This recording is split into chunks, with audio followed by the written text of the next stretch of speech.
संबंध हमें कन्हैया से बना लेना चाहिए।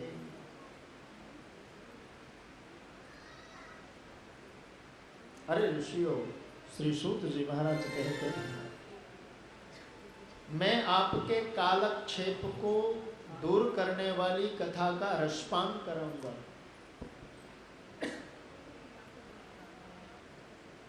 मैं उस कथा का रसपान कराऊंगा जिस कथा का रसपान करने के पश्चात सम्राट परीक्षित का मोक्ष हो गया था।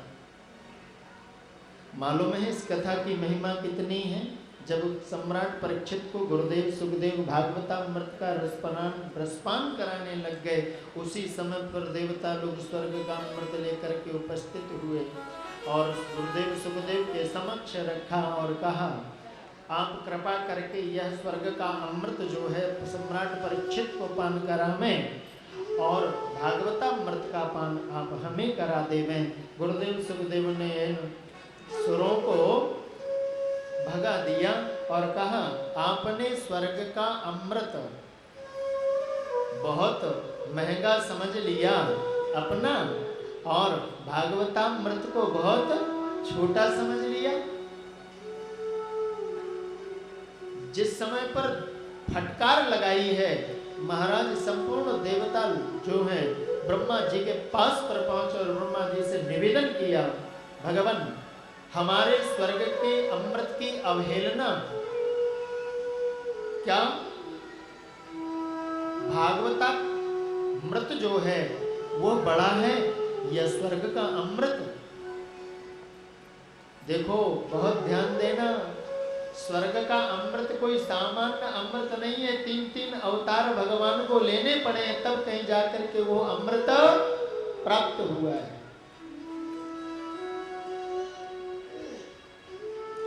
भगवान को कच्छप बनना पड़ा कि नहीं बनना पड़ा? और फिर भगवान को दूसरा रूप लेना पड़ा, मोहिनी रूप लेना पड़ा। प्रेम से कहो राधे राधे, है ना? और फिर जो है भगवान इन 2 अवतारों को लेकर के महाराज तब कहीं वो स्वर्ग का अमृत प्राप्त हुआ है। महिमा है, लेकिन भागवतामृत से ज्यादा महिमा स्वर्ग के अमृत की नहीं है, क्योंकि स्वर्ग का अमृत जो तारता है वो पुण्य जीवियों को तारता है, किंतु भागवतामृत ही एक ऐसा अमृत है जो सबको तारता है। प्रेम से कहो श्री राम। अरे ऋषियों, भागवतामृत का रसपान कराऊंगा मैं, और महाराज दिव्य रसपान कराया है। विधाता ब्रह्मा ने भी जब देखा कि सम्राट परीक्षित का मोक्ष हुआ, तो विधाता ब्रह्मा ने भी इस तुलनात्मक दृष्टि, बुद्धि रूपी तराजू में इस तत्व को तौला है। प्रेम से कहो राधे राधे। सारे पुराणों को एक तराजू पर रखा, बुद्धि रूपी तराजू पर रखा और फिर तौला, तो अंतिम पर भागवत जी का ही पल्ला भारी रहा। बोल भागवत भगवान की।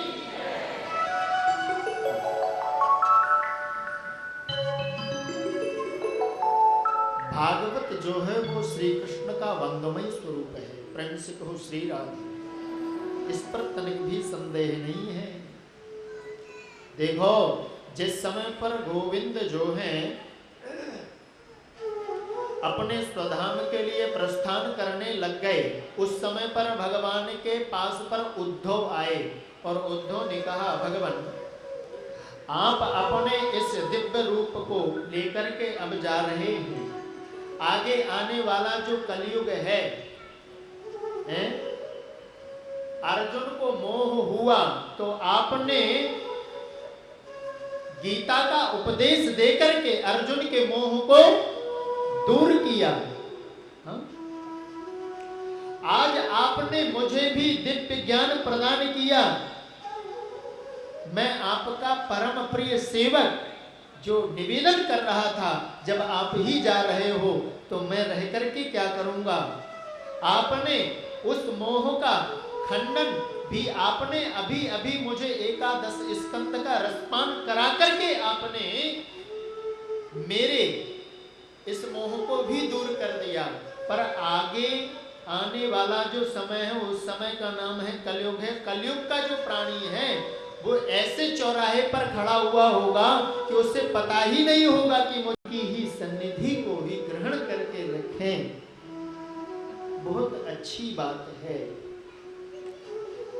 बड़ी सुंदर सी चर्चा है। महाराज देवर्षि नारद जो हैं वो मृत्यु लोक का दर्शन करने के लिए आए और मृत्यु लोक पर नाना प्रकार के व्यक्तियों को दुखी देखा उन्होंने। प्रेम से कहो श्री राम।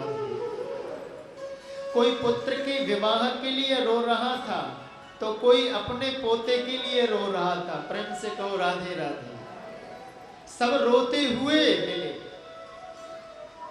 और तो और महाराज तीर्थों पर जब गए तो तीर्थों का जो वास्तविक स्वरूप है वो वास्तविक स्वरूप का दर्शन नहीं हुआ।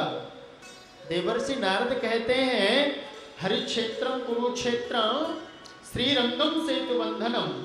मैं रामेश्वर गया, सेतुबंध गया, वहां गया और यहाँ गया, सब जगह गया महाराज। वहां पर केवल छल और कपट के अतिरिक्त और मैंने ज्यादा कुछ दर्शन नहीं किया। प्रेम से कहो राधे राधे। वहां पर भी व्यक्तियों ने नहीं छोड़ा। प्रेम से कहो राधे राधे। हाँ, भगवान बद्री नारायण जो है वो इतने दूर विराजमान हैं पर व्यक्तियों ने वहां पर भी अधर्म करना नहीं छोड़ा। मां पे भी गंदगी फैलाने के लिए देखो महाराज कैसे बढ़िया बढ़िया क्या क्या रंगीन इमारतें वहां पे खड़ी कर देनी है। पर ठाकुर जी देखे कि ये मानो हम पर अतिक्रमण करने लग गया है तो फिर उसको अपने लेवल पे लाई देते। प्रेम से कहो श्री राधे। हाँ, कुछ दिनों पहले श्री ठाकुर जी ने लाई दिया था। हाँ, भगवान अपने आप कंट्रोल कर लेते हैं, चिंता का विषय नहीं है पर विचारणीय विषय है।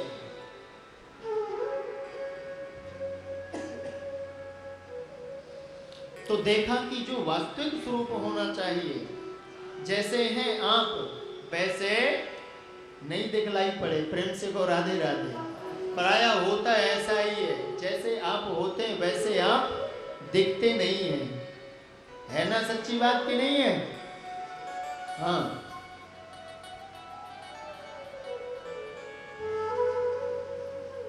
भैया एक बात को बहुत ध्यान रखना, आप जैसे हो ना वैसे ही कन्हैया के पास सीधे चले आना। हाँ, ज्यादा बन बन करके मत आना। हाँ, ज्यादा बने हुओं को ये लायक नहीं करता। तुम जैसे हो वैसे ही चले आओ। प्रेम से कहो श्री राधे। क्योंकि जब तुम्हारा संबंध अच्छा है तो जैसे वैसे पहुंच जाओगे, तत्काल गले लगा लेगा कि नहीं लगा लेगा? हैं?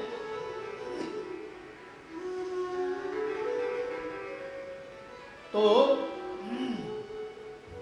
वास्तविक स्वरूप का दर्शन नहीं किया तो दुखी हो गए। क्या देखा?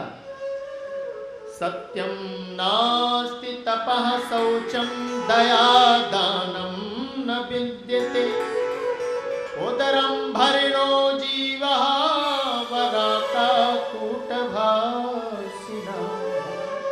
पहला सत्यम नास्ति, सत्य का आजकल तो दर्शन ही नहीं है। प्रेम से कहो श्री राधे। जबकि हम सत्य के बल पर ही दृष्टि गोचर हो रहे हैं, सत्य की सत्ता से ही हमारी सत्ता प्रतीत हो रही है, किंतु फिर भी हम बात बात पर असत्य बोलते हैं। प्रेम से कहो श्री राधे। बोलते कि नहीं बोलते? देखो अभी कहीं जाना हो, बगल पे बैठा हुआ जो व्यक्ति है ना बोलेगा बस 1 सेकंड, 1 सेकंड में आया। अरे 1 सेकंड पे तो उठ भी नहीं पाया, है ना? तो बात बात में झूठ, सत्यम नास्ति। और तो और कहाँ गए महाराज, हम विचार कर रहे थे। मैं जब वृंदावन से चला तो मैंने 2-4 जगह कुछ लिखा देखा तो मुझे लगा कि मुझे भी कुछ सोचना चाहिए। लोग बागों ने बहुत कुछ लिखा था वहां नशा मुक्ति केंद्र। मैंने की बहुत बढ़िया, अच्छा केंद्र है। पर आजकल लोगों का जो व्यसन का जो केंद्र बन गया है ना महाराज, वो है व्हाट्सएप और फेसबुक। प्रेम से को राधे राधे। कई जगह मैंने देखियो महाराज, कथा सुनबे तो आम है और व्हाट्सएप लेकर के नीचे रख करके बढ़िया टिक टिक टिक टिक वो चलतो ही रहे। मुझे लगा कि आज दुनिया की इस प्रकार की स्थिति हो गई है कि महाराज उसका संपूर्ण खाएगा, वो ऑफिस से आएगा ना, और भोजन परोसा गया, भोजन की थाली में बैठ भी गया है, भोजन भी पा रहा पर एक हाथ पे लेकर के टिक, ध्यान उसका पूछ भी रही है धर्मपत्नी, रोटी लोगे? हाँ हाँ रख दे, जबकि 4 रखी हुई है, खाई भी ना है माने। बोल कहवे अरे तुम्हारो ध्यान है कहाँ पे, पहले रोटी खा लो फिर मैसेज कर देना। अरे बोले ठहर, बहुत जरूरी काम है। इतनी व्यस्तता उसके अंदर आ चुकी है ये व्हाट्सएप और फेसबुक, महाराज कमाल कर दी ना। तो मुझे लगा मुझे विचार आया कि लगता है आगे चल करके मुझे भी व्हाट्सएप और फेसबुक मुक्ति केंद्र की स्थापना करनी पड़ेगी। प्रेम से कहो श्री राधे। व्यक्ति जब इससे दुखी होंगे तो फिर वो उनके दुख का मैं कारण पूछूंगा कि दुखी क्यों हो, तो वो दुखी अपने दुख का कारण बतलाएंगे, तो फिर मुझे कहना पड़ेगा कि श्री धाम वृंदावन पर केंद्र स्थापित है, उस केंद्र पे आ जाओ, उससे मुक्ति आपको मिल जाएगी। प्रेम से कहो श्री राधे। और देखो श्री ठाकुर जी की करुणा से हमारा संपूर्ण चौरसिया परिवार जो है ना, उसने एक समिति का संगठन भी किया हुआ है। हमारे समस्त समिति के पदाधिकारी गण सब अभी सेवक हैं, श्री ठाकुर जी के सेवक बनाए, अधिकारी कोई ना बनाए। प्रेम से कहो श्री राधे। अधिकारी तो श्री ठाकुर जी ही रहेंगे। प्रेम से कहो राधे राधे।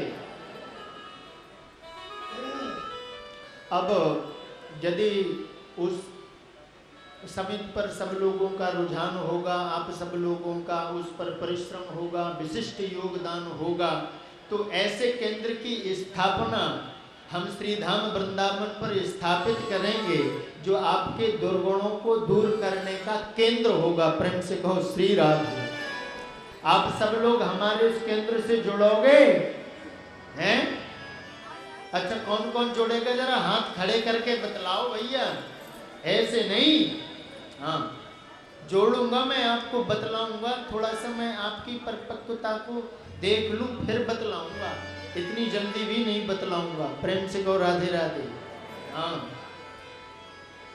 क्योंकि आपको बढ़िया वाली चीज तत्काल थोड़ी ना दे दूंगो। प्रेम से कहो राधे राधे। हाँ जब आओगे ठाकुर जी के पे खूब दंडोत मारोगे, तब ठाकुर जी से एक बार कहूंगो न कि ये अपनो ही है, न कि निहार ले, सोई ठाकुर एक बार निहाल लो, निहारे वो सोई निहाल है जाओगे। प्रेम से कहो श्री राधे।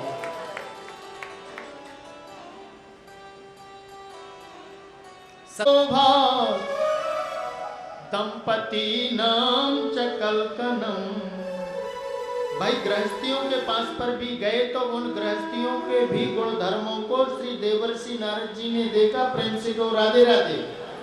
वहां पे भी शांति नहीं थी, शांति का दिखावा था, लेकिन अंतस्थ वो अशांत से। प्रेम से कहो श्री राधे। आज रियलिटी यही है, जब समाज पे जाएंगे महाराज तो हंसते भय मुखड़ा दिखलावेंगे, क्योंकि मुखड़ा हंसता हुआ दिखलाना है, नहीं तो जे कहेंगे हमारे ऊपर हमारे ही गुणों की चर्चा करेंगे। इसलिए व्यक्ति को मुसीबत में समाज पे हंसना पड़ता है? पर प्यारे जो मुसीबत पे जो हंसी हंसी जाती है वो कन्हैया को नहीं भाती है।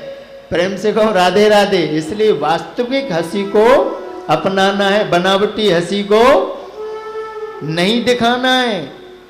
दंपतियों के यहाँ पे क्या देखा, पति पत्नी के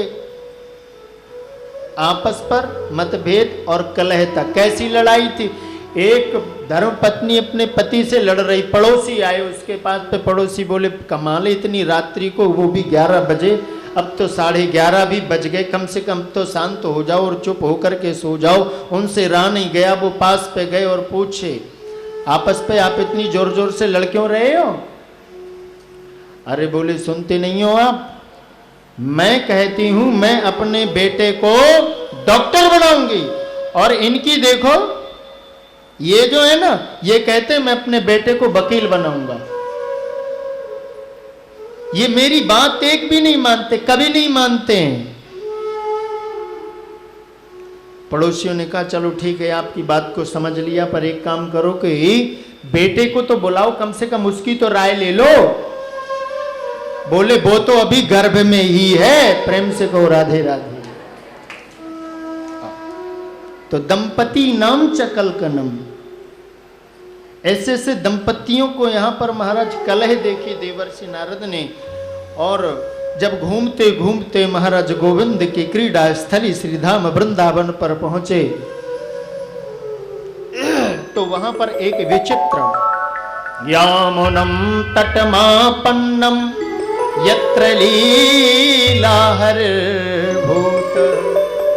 गोविंद की क्रीड़ा स्थली वृंदावन धाम पर पहुंच करके देवर्षि नारद ने एक आश्चर्यचकित दृश्य देखा।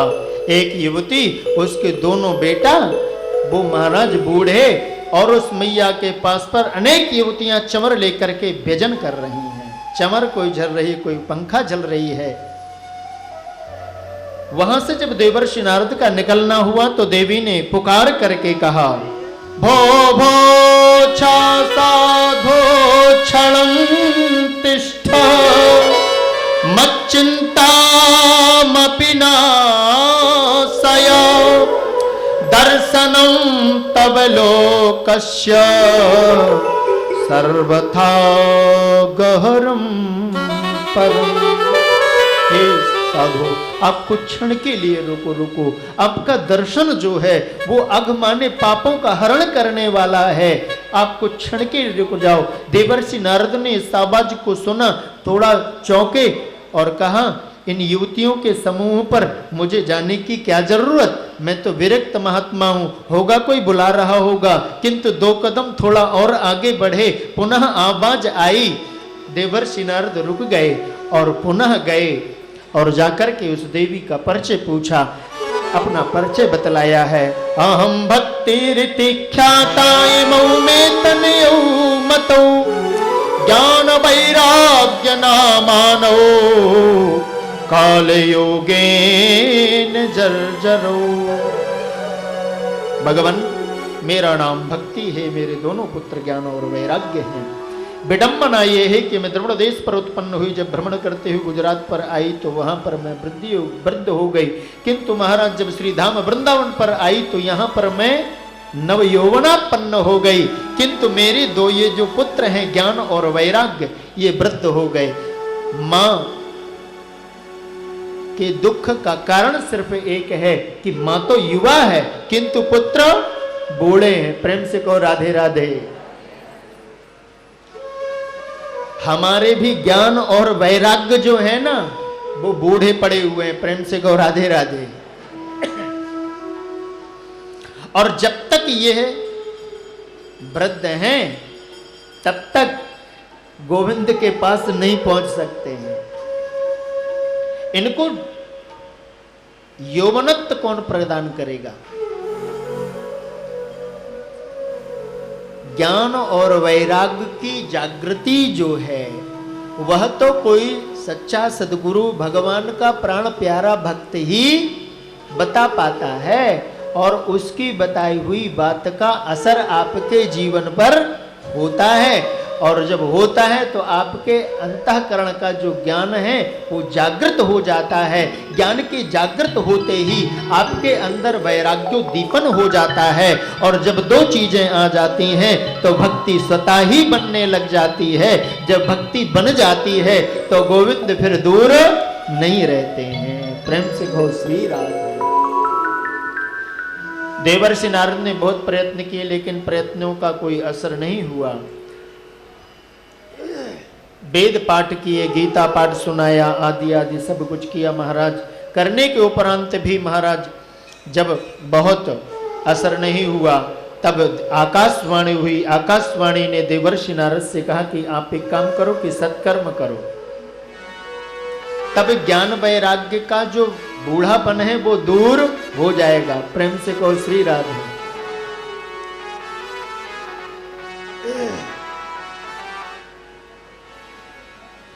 अनेक अनेक संतों से जाकर के देवर्षि नारद ने सत्कर्म की परिभाषा को पूछा है।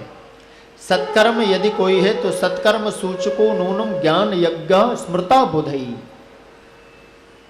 सत्कर्म को ही ज्ञान यज्ञ कहा गया है, भागवत को ही सत्कर्म कहा गया है। प्रेम से कहो श्री राधे। उस कर्म का आश्रय लेने मात्र से ज्ञान और वैराग्य का जो बूढ़ापन है वो दूर होना चालू हो जाता है। प्रेम से कहो श्री राधे। इनके लिए उद्यम किया है महाराज। इसी खिन्नता को लेकर के देवर्षि नारद बद्रिक आश्रम की ओर प्रस्थान कर रहे थे, जो गिरी कंदराओं पर हजारों वर्षों से बैठे हुए महात्मा जो योग पर निष्ठ थे, उन ऋषियों के पास पर पहुंच रहे थे पूछने के लिए सत्कर्म की परिभाषा को। उसी समय पर 4 कुमारों का दर्शन हुआ। ये 4 कुमार और कोई नहीं, ब्रह्मा जी के मानस पुत्र सनक सनंदन सनातन और संत कुमारों का आगमन हुआ। देवर्षि नारद के मुखमंडल को देख करके ब्रह्मर्षि कुमारों ने कहा, नारद जी आपका ये मुखड़ा कैसे मलिन हो रहा है, क्या गुम हो गया? प्रेम से कहो राधे राधे। जब कुछ व्यक्ति का खो जाए ना, जब नुकसान हो जाए ना, तो उसका मुखमंडल देखते बनता है। प्रेम से कहो राधे राधे। ऐसा ममत्व उस वस्तु के प्रति होता है, और जब वो वस्तु उससे दूर हो जाती है तो उसके फेस की कांति ही चली जाती है। क्यों कांति क्यों चली जाती है? क्योंकि उस नाशवान वस्तु के प्रति जो ज्ञान है वो ज्ञान नहीं है। इस कारण से यदि ज्ञान हो जाए तो फिर आपको बेचैनी नहीं होगी, तनाव नहीं होगा। अरे ये तो होना ही होगा, चलो कोई बात नहीं। व्यक्ति ट्रेस पे नहीं पहुंचता है, मुक्त रहता है।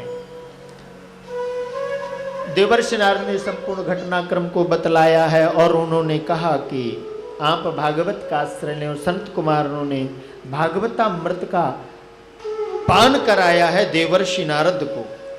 देवर्षि नारद जो हैं हाथ पर संकल्प लिए हैं और संकल्प लेकर के एक ही बात कही है, मैं ज्ञान और वैराग्य और भक्ति माता के दुख को दूर करने के लिए भागवत कथामृत को श्रवण कर रहा हूं, उनके दुख की निवृत्ति हो। इतना संकल्प मात्र ही लिया है और कथा प्रारंभ हुई है। कथा प्रारंभ होने के पश्चात महाराज भक्ति मैया जो हैं वह उस कथा के मध्य पर प्रकट भई हैं और नृत्य करने लग गई हैं। इस नृत्य को देख करके बैठे हुए अनेक ऋषियों महर्षियों मुनियों ने कहा कि ये पगली कौन है? कथा के बीच पर आकर के हाथ उठा करके झूम झूम करके महाराज नृत्य कर रही है। इसने अपना परिचय दिया है महाराज। भक्ति का नाम सुनते ही सबके सब गदगद हो गए। देवी आप, हाँ, आपके संकल्प मात्र लेने से मेरे पुत्रों का कल्याण हो गया। उनके पुत्र भी ज्ञान और वैराग्य भी आकर के उस कथा के मध्यम